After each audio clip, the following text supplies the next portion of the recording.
Om Namo Bhagavate Vasudevaya. Narayanam Namaskritya Naram Chaiva Narottam Devim Saraswatim Vyasam Tato Jayanti Nashtaprahi Avadreshu Nityam Bhagavata Sevaya Bhagavati Uttam Shloke Bhavati Naishtiki. So continuing with the discussion on Srila Prabhupada Lilamrita by Satsvarup Das Goswami, Volume 2, Planting the Seed, New York City, 1965 to 1966. Chapter 18, Breaking Ground. So the charter for ISKCON was signed, seven purposes were there, and Prabhupada was preaching slowly. Devotees, some of the followers becoming serious.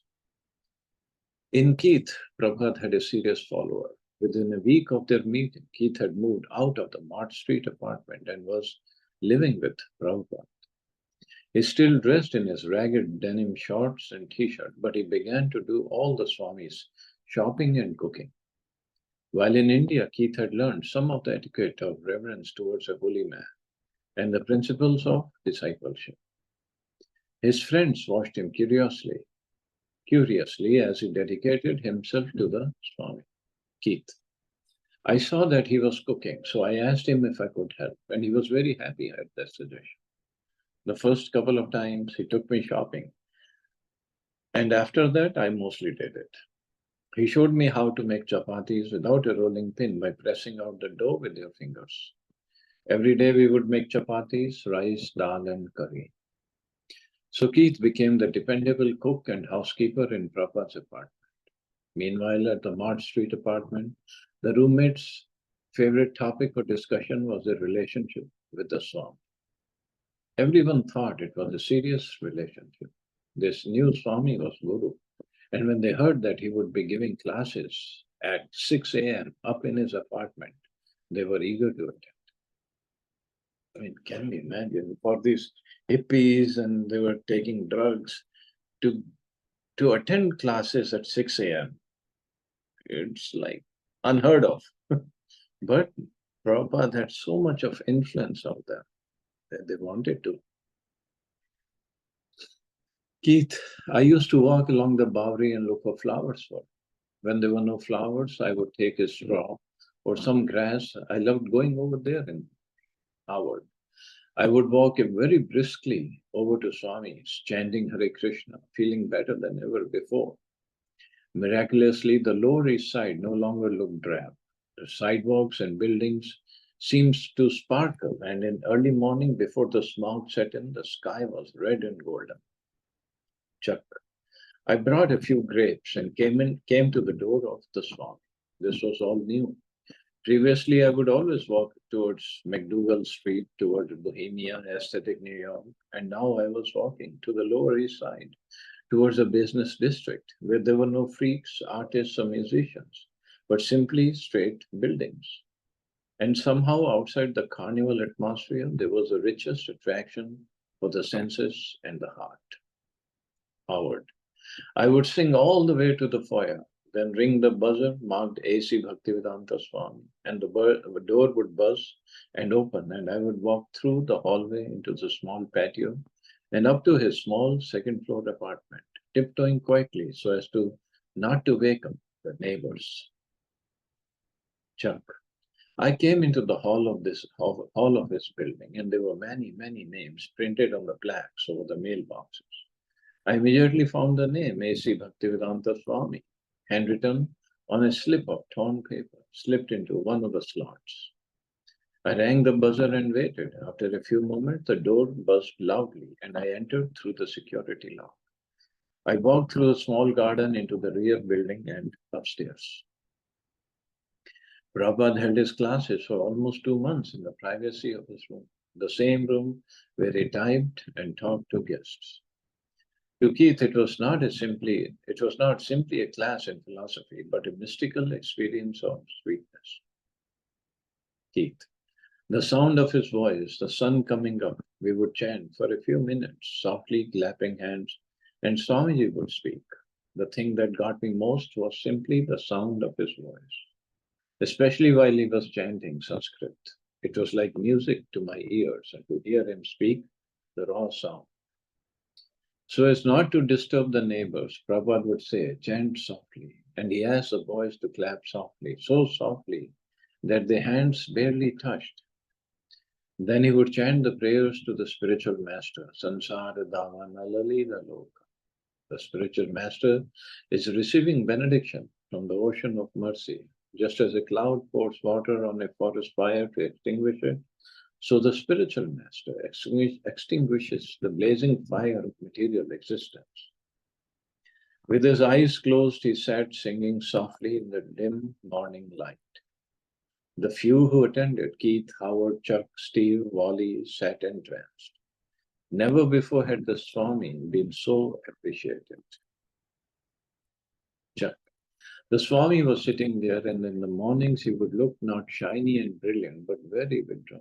He looked as if he could sit like a stone, maybe forever. His eyes were only two tiny slits of glistening light. He took out his cymbals and played lightly on the edge, 1, 2, 3, and he began to sing in a deep voice that was almost atonal in its intervals. It was a melody, monotone that did not express happiness or sadness, a timeless chant that told no story. We chanted along with him as best we could, but several times Swamiji stopped and said softly. After about 30 minutes of chanting, we stopped. Then he opened his eyes wider and said, we must chant softly because sometimes the neighbors are complaining.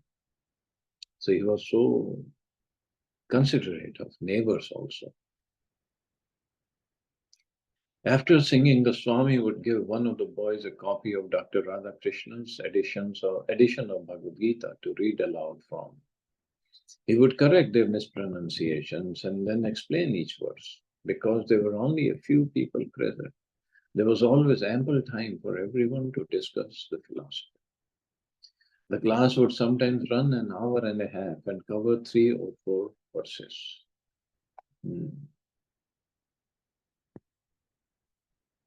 Steve, Swamiji mentioned that mangoes were the king of all fruits, and he even mentioned that they were not easily available in this country. It occurred to me that I could bring him mangoes. There was a store on First Avenue that always kept a stock of fresh mangoes in the cooler. I began a regular habit. Every day after getting off work, I would purchase one nice mango and bring it to Swamiji. Wally, some of the boys would say, I am doing this for the Swami. So I went to him and said, is there something I can do for you? So he told me I could take notes in his class. The boys were sure that their service to Swamiji was spiritual, devotional service. By serving the spiritual master who was a representative of Krishna, you were serving Krishna directly. One morning, Prabhupada told Howard that he needed help in spreading the philosophy of Krishna consciousness. Howard wanted to help, so he offered to type the Swami's manuscripts of Srimad Bhagavatam. Howard, the first words of the first verse said, "Oh, the king." And naturally, I wondered whether O was the king's name and the king stood in opposition. After some time, I figured out that O king was indeed intended instead. I didn't make the correction without his permission. Yes, he said, change it then. I began to point out a few changes and inform him that if he wanted, I could make corrections, that I had to add a master's in English and taught last year in Ohio State. Oh yes, Swamiji said, do it, put it nicely. See how Krishna is bringing together. This is a professor of English, and he is there to edit and fix whatever grammatical mistakes in Prabhupada's translations or manuscripts are. He was giving them the idea of devotional service. So devotee may not be perfect at first, he said, but if he is engaged in service, once that service has begun, he can be purified. Service is always there in the material world or the spiritual. But service in the material world could not bring satisfaction to the self. Only bhakti, purified service rendered to Krishna, could do that. And the best way to serve Krishna was to serve the representative of Krishna. They picked it up quickly. It was something you could do easily. It was not difficult like meditation. It was activity. You did something, but you did it for Krishna. They had seen Swamiji respond to the Bowery bum who had come with a gift of toilet paper. Just see, Swamiji had said, he's not in order, but he thought, let me give some service. But service had to be done voluntarily, out of love, not by force. Wally. Swamiji once asked me, do you think you could wear the Vaishnav Tilak when you are on the streets? I said, well, I would feel funny doing it, but if you want me to do, I will. And Swamiji said, no, I don't ask you to do anything you don't want to do. Steve. One day when I brought my daily mango to him, he was in his room surrounded by devotees. I gave him my mango and sat down and he said, very good boy. The way he said it, as if I were just a tiny little boy, made everyone in the room laugh. And I felt foolish. Swamiji, however, then changed their mood by saying, no, this is actually love. This is Krishna consciousness. And then they did not laugh. When Howard first volunteered to do editing, he spent the whole morning working in Swamiji's room. If there is any more typing, Howard said, let me know. I could take it back to Mott Street and type there. More? There is lots more, Swamiji said. He opened the closet and pulled out 2 large bundles of manuscripts tied in saffron cloth. There were hundreds of pages, single-spaced manuscript of Prabhupada's translations of Srimad Bhagavatam. Howard stood before them, astonished. It's a lifetime of typing, he said. And Prabhupada smiled and said, oh yes, many lifetimes. And Prabhupada had typed them all. Later, he got this dictaphone where he could record. But earlier, he was typing everything himself on a typewriter. Not even on a computer, typewriter. Because of Prabhupada's presence and the words that he spoke there, the kirtans, everyone was already referring to the storefront as a temple. But still, it was just a bare, squalid storefront. The inspiration to decorate the place came from the Mott Street boys. Howard, Keith, and Wally devised a scheme to surprise the Swami when he came to the evening kirtan. Wally removed the curtains from their apartment, took them to the laundromat, where they turned the water dark brown from filth, and then dyed them purple.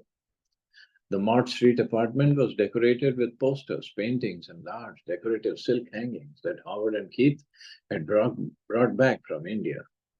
The boys gathered up all their pictures, tapestries, incense burners, and other paraphernalia and took them, along with the purple curtains, to the storefront, where they began their day of decorating.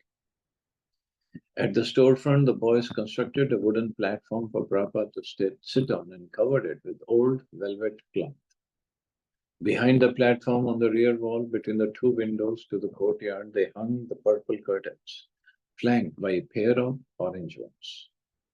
Against one orange panel just above Swamiji's sitting place, they hung a large original painting of Radha and Krishna on a circular canvas that James Green had done.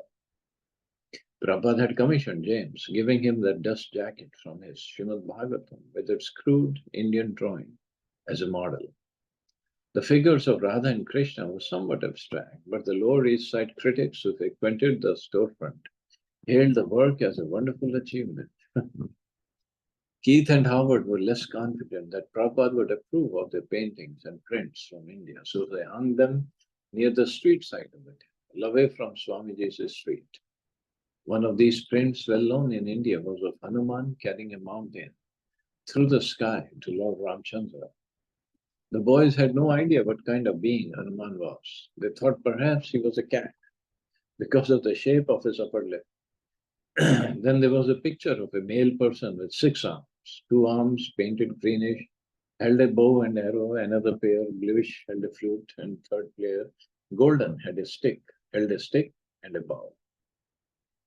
By late afternoon, they had covered the sitting platform, hung the curtains, stacked up the decorative silks and prints, and hung the paintings, and were decorating the dais with flowers and candlesticks. Someone brought a pillow for Swamiji to sit on and faded cushion from an overstuffed chair for a backrest. In addition to the Mart Street cashier, Robert Nelson took one of his grandfather's Belgian-style Oriental rugs from his garage in the suburbs and brought it by subway to 26 Second Avenue. In Raphael and Don took part in decorating. The secret was well kept, and the boys waited to see Swamiji's response. That night, when he walked in to begin the kirtan, he looked at the newly decorated temple. There was even incense burning, and he raised his eyebrows in satisfaction. "You are advancing," he said, as he looked around the room, smiling broadly. "Yes," he added, "this is Krishna consciousness." Simple, right? They just decorated the room to their best capacity. And Prabhupada was happy. This is Krishna consciousness. It's not like we have to go to the mountains and do some meditation. Everybody can do it. His sudden happy mood seemed almost like the reward for the earnest labors. He then stepped up onto the platform while the boys held their breaths, hoping it would be sturdy, and he sat, looking out at the devotees and the decorations. They had pleased him. But he now assumed a feature of extreme gravity, and though they knew he was certainly the same Swamiji, their titterings stuck in their throats and their happy glances to each other suddenly abated in uncertainty and nervousness. As they regarded Swamiji's gravity, their joy of a few moments before seemed suddenly childish. As a cloud quickly covers the sun like a dark shade, Prabhupada changed his mood from jolly to grave, and they spontaneously resolved to become equally grave and sober. He picked up the kartals and again smiled, a ray of appreciation, and their hearts beamed back. The temple was still a tiny storefront with many hidden and unhidden cockroaches, a tilted floor, and poor lighting. But because many of the decorations were from India, it had an authentic atmosphere, especially with Swamiji present on the dais. Our guests who entered were suddenly in a little Indian temple. My grant, I came one evening and all of a sudden there were carpets on the floor, pictures on the wall, and paintings. Just all of a sudden it had blossomed into and was full of people. I was amazed how in just a matter of days, people had brought so many wonderful things. When I came that evening and saw it had been decorated, then I wasn't so much worried that he was going to make it. I thought it was really beginning to take hold now. And yes, it sure was. Prabhupada looked at his group of followers. He was moved by their offering him a seat of honor and their attempts at decorating Krishna's storefront. To see a devotee make an offering to Krishna was not new for him, but this was new in New York. This horrible place, the seed of bhakti was growing, and naturally, as a gardener of that tender sprout, he was touched by Krishna's mercy. Glancing at the pictures on the wall, he said, "Tomorrow I will come look at the pictures and tell you which are good." The next day, Prabhupada came down to appraise the new artwork on display. One framed watercolor painting was of a man playing a drum while a girl danced. This one is all right. But another painting of a woman was more mundane, and he said, "No, this painting is not good." He walked to the back of the temple, followed anxiously by Howard, Keith, and Wally. When he came upon the painting of six-armed person, he said, "Oh, this is very nice." "Who is it?" Wally asked. "This is Lord Chaitanya," Prabhupada replied. "Why does he have six arms?" "Because he showed himself to be both Ram and Krishna. These are the arms of Ram and these are the arms of Krishna." "What are the other two arms?" Keith asked. "Those are the arms of a sannyasi." He went to the next picture. "Oh, this is also very nice." "Who is it?" Howard asked. "This is Hanuman." "Is he a cat?" "No," Prabhupada replied. "He's a monkey." Hanuman is glorified in the scripture Ramayana as a valiant, faithful servant of Lord Ramchandra. Millions of Indians worship the incarnation of Lord Ram and his servitor Hanuman, whose exploits were perennially exhibited in the theatre, cinema, art, and temple worship. In not knowing who Hanuman was, the Mart Street boys were no less ignorant than the old ladies of town, who, when Prabhupada had asked whether any of them had seen a picture of Krishna, had all stared blankly. The Lower East Side mystics didn't know Hanuman from a cat, and they had brought back from their Hashish version of India a picture of Lord Chaitanya Mahaprabhu without even knowing who he was. Yet there was an important difference between these boys and the ladies uptown. The boys were serving Swamiji and chanting Hare Krishna. They were through with the material life and the middle class work reward syndrome. Their hearts had awakened to Swamiji's response of expanded Krishna consciousness, and they sensed in his personal company something exalted. Like the Bowery bum who had donated toilet paper during Prabhupada's lecture, the Lower East Side boys did not have their minds quite in order, and yet, as Prabhupada saw it, Krishna was guiding them from within their hearts. Prabhupada knew they would change for the better by chanting and hearing about Krishna. So somehow they had a desire, because of association of Prabhupada, Krishna guided them to do this service for Prabhupada, that service for Prabhupada. And this is what purifies us. Serving a pure devotee, following his instruction by Prabhupada, chant, read my books. If we continue to do that, definitely we will be purified. The summer of 1966 moved into August, and Prabhupada kept good health. For him, these were happy days. New Yorkers complained of the summer heat waves, but this caused no inconvenience to one accustomed to 100-degree plus temperatures of Vrindavan's blazing summers. It's like India, he said, as he went without a shirt, seeming relaxed and at home. He had thought that in America he would have to subsist on boiled potatoes, otherwise there would be nothing but meat. But here he was happily eating the same rice, dal, and chapatis and cooking on the same 3-stacked cooker as in India. Work on the Srimad Bhagavatam had also gone on regularly since he had moved into the Second Avenue apartment. And now Krishna was bringing these sincere young men who were cooking, typing, hearing him regularly, chanting Hare Krishna and asking for more. Prabhupada was still a solitary preacher, free to stay or go, writing his books in his own intimate relationship with Krishna, quite independent of the boys in the storefront. But now he had taken the International Society for Krishna Consciousness as a spiritual giant. The inquiring young men, some of whom had already been chanting steadily for over a month, were like stumbling spiritual infants, and he felt responsible for guiding them. They were beginning to consider him their spiritual master, trusting him to lead them into spiritual life, although they were unable to immediately follow the multifarious rules that Brahmins and Vaishnavas in India follow. He was hopeful. According to Rupa Goswami, the most important principle was that one should somehow or other become Krishna conscious. People should chant Hare Krishna and render devotional service. They should engage whatever they had in the service of Krishna. And Prabhupada was exercising this basic principle of Krishna consciousness to the furthest limit the history of Vaishnavism had ever seen. Yeah, he was pushing it.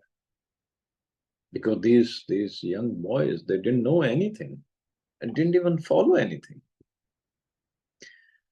Although he was engaging the boys in cooking and typing, Prabhupada was not doing any less himself. Rather, for every sincere soul who came forward to ask for service, 100 came who wanted not to serve, but to challenge. Speaking to them, sometimes shouting and pounding his fists, Prabhupada defended Krishna against the Mayavad philosophy. This was also his service to Srila Bhaktisiddhanta Saraswati Thakur. He had not come to America to retire, so with the passing of each new day came yet another confirmation that his work and his followers and his challenges would only increase. How much he could do was up to Krishna. I'm an old man, he said, I may go away at any moment. But if he were to go away now, suddenly Krishna consciousness would also go away, because the Krishna consciousness society was nothing but him. His figure leading the chanting while his head moved back and forth in small motions of ecstasy, his figure walking in and out of the temple through the courtyard or into the apartment, his person sitting down smilingly to discuss philosophy by the hour. He was soul bearer and maintainer of the small, fragile, controlled atmosphere of Krishna consciousness on New York's Lower East Side. So Krishna was keeping him to get his work done. So I guess we can stop here. Anybody has any questions or comments?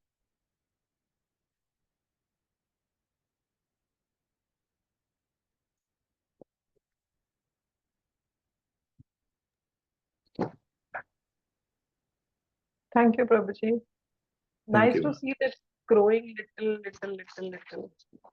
in Krishna Yep. consciousness. Yeah, that's how it goes. That's how it works, actually.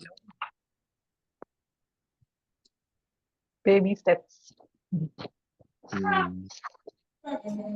Chalo, you all have safe and wonderful Choti Diwali. Hare Krishna. Thank Jai Shri you. Thank you. Thank you, Prabhuji. Hare Krishna. Jai Shri Krishna.